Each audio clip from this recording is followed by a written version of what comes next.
কারো রাজনীতি যেমন নিষিদ্ধের এখতিয়ার আমাদের কারো নাই, আবার কাউকে ধরে পিটিয়ে হত্যা করার এখতিয়ারও আমাদের কারো নাই। এই ঘটনাটি যারাই ঘটিয়েছে এটা অত্যন্ত অতি উৎসাহী এবং জঘন্য কাজ করেছে। 250টিরও বেশি ডিজাইন অপশন নিয়ে ওয়ালটন স্মার্ট ফ্রিজ, বোঝে আপনার প্রয়োজন। না, এটা খুবই অনাকাঙ্ক্ষিত বলে আসলে দায় এড়ানো যাবে না। এটা কোনোভাবেই সমর্থনযোগ্য না এবং এটা মেনে নেওয়ার মতো না যে দুটি প্রাণ ঝরে গেল। এবং সবচেয়ে আশঙ্কার বিষয় হচ্ছে যে যারা এই ফ্যাসিবাদের পতন ঘটিয়ে নতুন বাংলাদেশ গঠন করবে সেই তরুণদের হাতেই কিন্তু এই দুটি প্রাণ চলে গিয়েছে।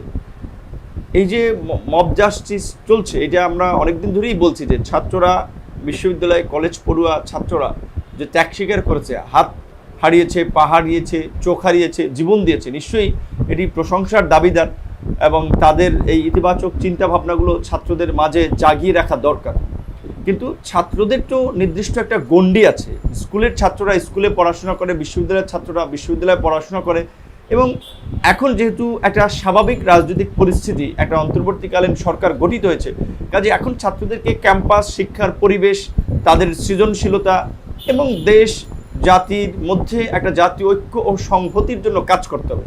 সেখানে ছাত্ররা যদি মব জাস্টিস করতে গিয়ে একজনকে এভাবে পিটিয়ে মেরে ফেলে কিংবা কোনো প্রতিষ্ঠান প্রধানকে জোর করে পদত্যাগ করায়, সচিবালয়ে যদি সচিব নিয়োগের আপনার প্রক্রিয়া ঠিক করতে যায়, তাহলে কিন্তু দেশে বিপর্যয় নেমে আসবে, যেটা আমরা ইতিমধ্যে লক্ষ্য করছি।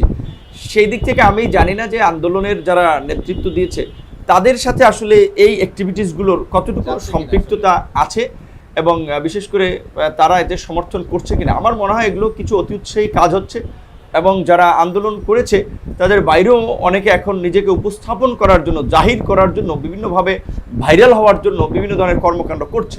কিন্তু এই আন্দোলনে নেতৃত্ব দেওয়ার ফলে বৈষম্যবিরোধী ছাত্র আন্দোলনের যারা অগ্রভাগে আছে তাদের প্রতি মানুষের যে একটা এক্সপেকটেশন তৈরি হয়েছে সেটাতেও তাদেরকে কর্ণপাত করতে হবে এবং এই বিষয়গুলো তাদেরকে অ্যাড্রেস করতে হবে। তো আমি মনে করি যে এই মুহূর্তে যদি কলেজ বিশ্ববিদ্যালয়গুলোতে ছাত্র সংসদ নির্বাচনগুলো যদি হয়, শিক্ষা প্রতিষ্ঠানে কিন্তু একটা ভালো ইতিবাচক পরিবর্তন আসবে। এখন আবার ধরেন কোনো ছাত্র সংগঠন, শিক্ষার্থীরা তারা জাতীয় রাজনীতি করতে চায়, আগ্রহের জায়গা থেকে জাতীয় রাজনৈতিক দলগুলোর আদর্শকে যে সমস্ত ছাত্র সংগঠনগুলো সমর্থন করে তাদের সংগঠনে যুক্ত হতে চায়। ধরেন গণ অধিকার পরিষদের আপনার আদর্শিক রাজনীতিকে সমর্থন করে ছাত্র অধিকার পরিষদ, বিএনপির রাজনীতিকে সমর্থন করে ছাত্র দল, জামাত ইসলামীর রাজনীতিকে সমর্থন করে ছাত্র শিবির।